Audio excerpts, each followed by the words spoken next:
Hi, this is Lauren from LSP Actions, and in this video tutorial I'm going to show you how to use the dough bowl layer on the golden glass digital background by Ana Brandt. If you'd like the tutorial of how to use the bucket, the sleigh, the shallow bowl, the empty base layer here, and adding all the other layers in, the other layer options that are included, you can go ahead and watch the other video tutorials. So let's get started. You can be clicked onto the place your subject here layer. This is the best place to place your subject in whichever, whether you're using the blank, any of the digital props that are included. Always place your subject here. So let's turn the dough bowl on. Now this would be great for a toddler sitting in it, a child, a dog. You could add anything in, just let your imagination run wild. I'm going to be editing this using a newborn because that is the most common kind of subject that is going to be added into this digital background. It is designed for newborn, but again, you can add other subjects in if you want to. So if you're not adding a newborn in, this tutorial will still be really helpful because I'm going to show you how to mask around the bowl.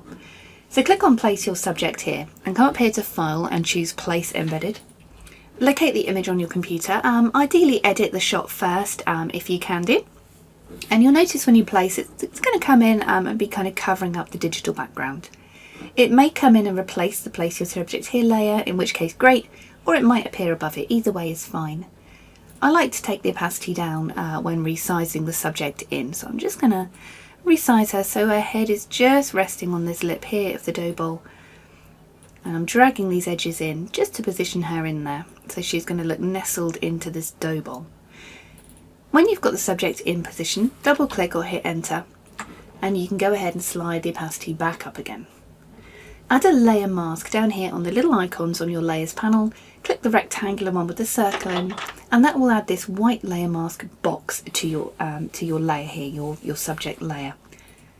White means show and black means hide. So to invert, you can do Control or Command I, and that has now hidden the subject. Even though it's still there, it's hidden. Select a brush set to white because white means show, on a medium flow, and a medium to hard, depending on how hard your actual cutout is. If you've got more of a soft focus, you're going to want to use a softer brush, but I recommend using a hard brush at least for going around the edges of the bowl. So you can start by coming here, making sure you get nice and close to the edge of this dough bowl. If at any point you go over accidentally, you can switch your brush to black by clicking on the little arrows next to the black and white colours for the brush, or you can simply hit X on your keyboard and this will switch between black and white, black to white, black to white. It makes it a lot easier to edit by hitting X to switch between going to black and white. So if you accidentally go over any edges, you can just hit black to hide, white to show on your subject. So be quite careful when you're masking. Don't be afraid to take your time coming in and out, making sure your subject is sitting nicely within this dough bowl. And if you've shot your subject on a pale or a light digital background, a pale or a light background, such as a white, a cream, a pale grey, you're going to find the masking even easier because those tones really suit this digital background. The digital is lit from the left, so make sure that your subject is also lit from the left. If they're not for some reason and they're lit from the right, that's absolutely fine. When you're placing them in, you can simply right click and choose flip horizontal and it will flip your subject. So just make sure the light in your image when you add the subject in is coming from the left for the most realistic and believable result. And when you've edited your subject in, just zoom in and have a check, make sure there's no kind of fluffy haloing around there, that you've got a really good cutout. And when you're happy, you'll notice above your subject layer you have the subject shading. You can click on this and grab a white brush, nice and soft.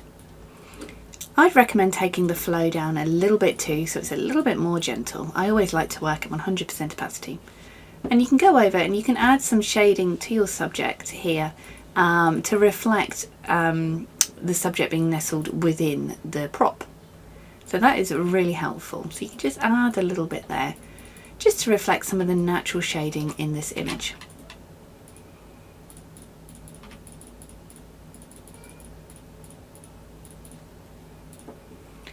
And you'll notice as well another purple layer, you have prop shading. So you can use a white brush to add some shadowing to the prop if needed. This will be kind of shadowing underneath your subject, just to really blend your subject in. So let's see their before and after, adding the subject into the dough bowl. And the same goes for the other ones too, the bucket, the sleigh, the shallow bowl. Just make sure you've positioned and masked your subject correctly and they will nestle in there very, very nicely. Another thing you can do, you can hit C or the crop icon here, and you can crop in if you wanted to. If you wanted to go for a different angle, perhaps like this, you can crop in and you can give your clients a cropped version too if you feel the subject's too small, if you don't need everything else going on. So you can do that, which is also really, really helpful and very, very versatile too. You can watch the other video tutorials where I show you adding a subject into the bucket, the sleigh, the dough bowl, the shallow bowl, and onto just the plain background. And this is available at www.lsp-actions.com. I'm Lauren, thanks for watching.